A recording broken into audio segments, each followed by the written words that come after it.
What's up, guys, and welcome back to the vlog where you join me in a Cayman GTS. I love Porsches for the sound mostly.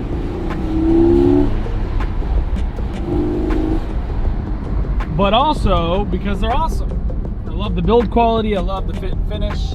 This is also a manual, it's a GTS. Let's shoot some photos right here and see how mad I can make people. I have shot photos here before, and the guy who owns this property right here with that gate got really mad. Mostly I think because of the noise. This car's stock, it's pretty quiet. Should have probably cleaned the wheels before I came and took photos of it, but it's pretty clean. But yeah, very cool car. Love these things, they sound amazing. Of course, we're not doing anything crazy with it. We're just shooting a couple photos and then that's it. I got about 20 minutes, so let's shoot some photos and make some noise. This thing obviously is a manual, so that makes it extremely hard to video. I did not bring my little suction cups like a dummy to shoot this thing. Valves are open, of course, and my cup is moving around a little bit too, which is making me nervous. I keep making it tighter. It doesn't seem to really help that much. So we will go up to the end of this private road and come back. Also, you need to wear headphones in my videos for the best audio, because if you're not wearing headphones, the audio kind of sucks.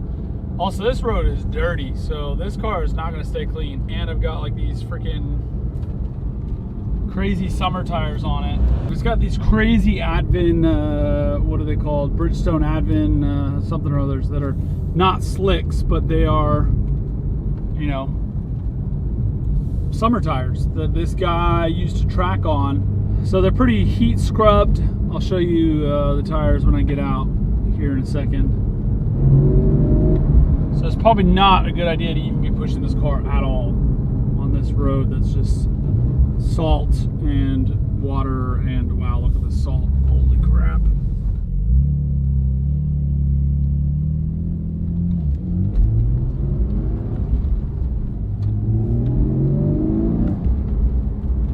You can hear all the crap hitting the sides of the car. This car is awesome, but with 10,000 miles and it being a Cayman GTS that's a manual, I think it's 115 or 105, somewhere in there. I have to look again. But for that price, I think you could probably get yourself into a GT3. Probably not of this year, it'd be older. It'd be like a 15 or 16 GT3. You know, an older one for sure, one of the first couple years, but you could still do it. This does have the 4.0 engine. I think the GT3 of that generation actually is a 3.8, not the 4.0. It's a 3.8. The GT3 RS got the 4.0, which is what this has in it, that revs to 9. And then the GT3 991.2 got the 4.0. That's a good spot right there. Listen to that. Sounds really good though. The induction noise is great. Listen to this. Which sounds great. It also has rev matching, which is cool when it's in Sport or Sport Plus. But it makes you feel like Euro, which is kind of cool.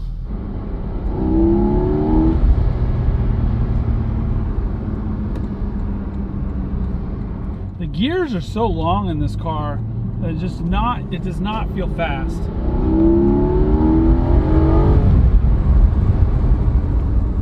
It feels quick, but I feel like it should feel faster for how much money it is and all that. Porsches have never been like super fast, but oh.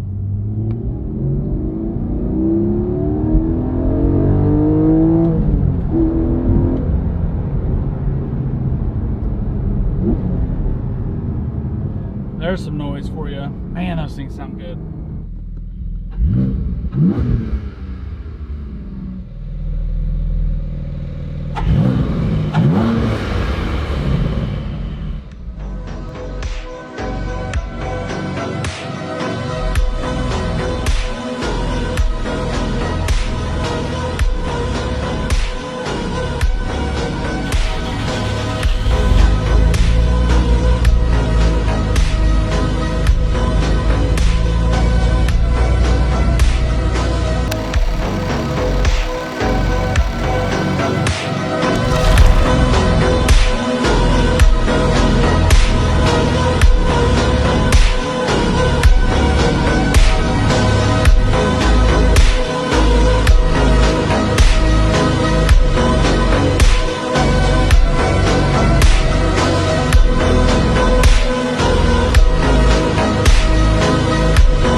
It has been a couple days since the last clip you guys saw. I am with this 99, 2000, I can't remember, I think it's 99, 911 Carrera. It's a regular base model. It's got KW coilovers. It's got the carbon fiber and package on the inside. And it also has a 3.6 liter stroker engine in it. So that's kind of cool. 50,000 miles exactly. Of course, everything works because it is a Porsche 1999. That was correct. But listen to this thing. Let me turn the AC off. There you go. This thing's pretty cool. Very old, you know, base model Porsche, but it's cool. Got the carbon fiber handbrake. Got the carbon fiber shift knob that needs to be maybe polished right here. Got the carbon fiber interior trim. It's supposed to have the carbon fiber steering wheel, but it was cracked. So the guy replaced it with this regular leather one. And the carbon fiber one is in the front, which I find interesting. AC works, of course, like I said. All right, now listen to this thing. Sounds pretty decent. Stock exhaust, so pretty quiet. Needs an exhaust. This is going on Bring a Trailer, so it won't get one.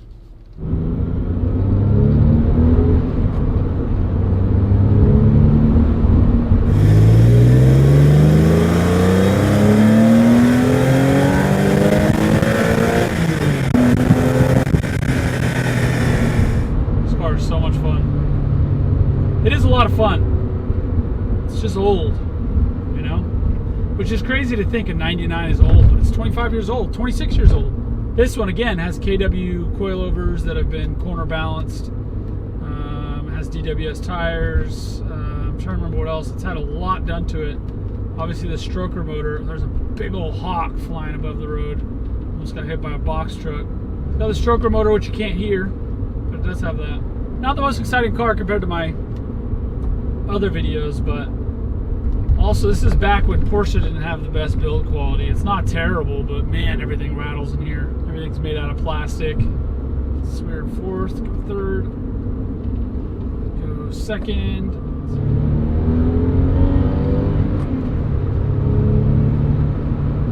It does sound good. Just wish it was louder. C63 just went by. I really like C63s. They just don't make the right noise. Like, they sound decent. Obviously that's subjective, but they just don't make a good enough noise for me. You know, I like that sound. It's a decent sound. It's just for the price, there's other things I'd rather have that make a better sound. Obviously they're just getting really expensive, so it probably won't happen, but I really would like to get a V8 M3. I've always wanted one of those. That's if you go back in my channel, I bought an ISF, a Lexus ISF, which is the 5.0 V8.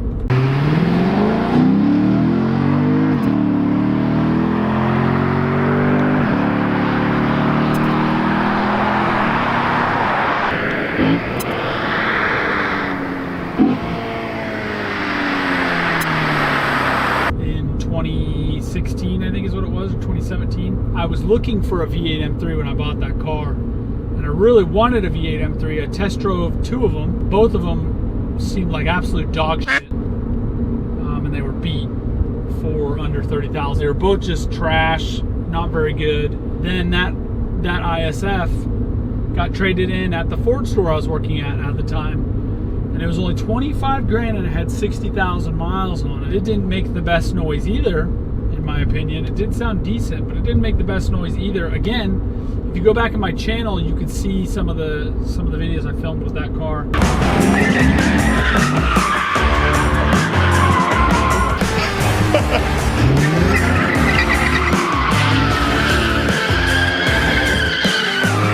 Including an exhaust video.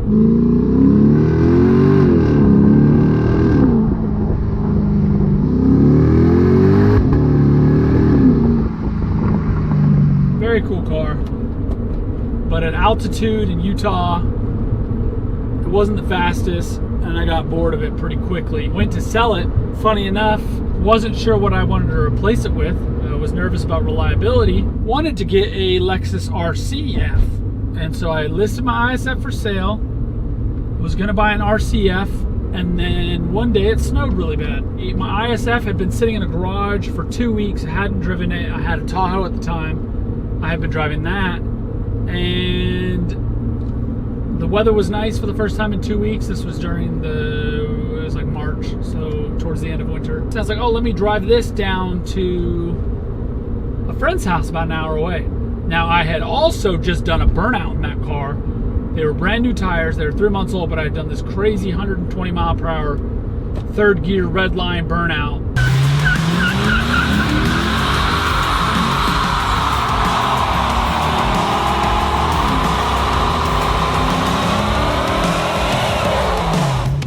So the tires were bald.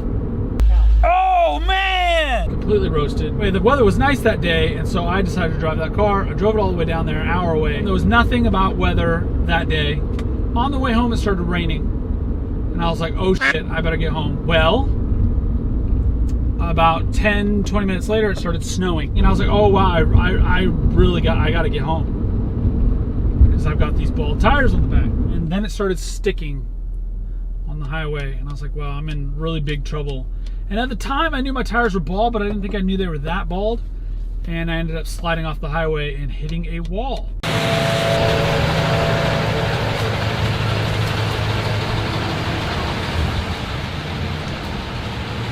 Yeah, this sucks. That sucks.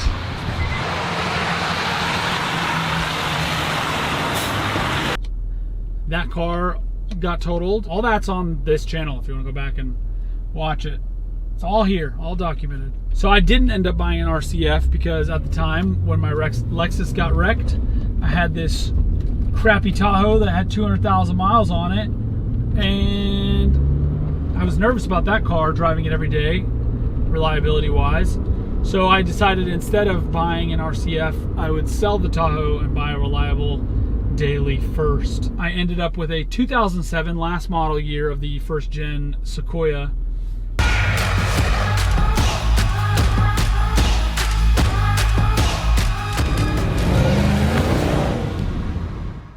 A one owner out of California.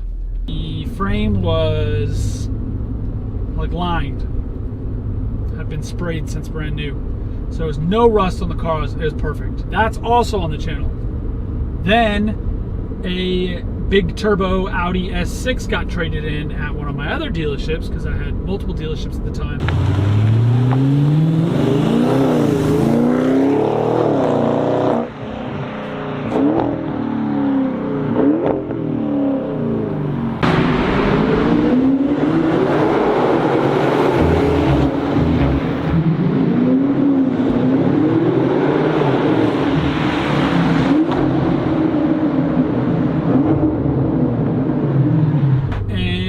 I bought that. That car made 700 horsepower to the wheels, and that was also on the channel. So if you are new to the channel, there was a little rundown of all my cars. Well, not all of them, but a lot of the cars that were on my channel. So if you're interested in any of those, go back and look and you will find them. I now drive an Avalon hybrid because I have responsibilities.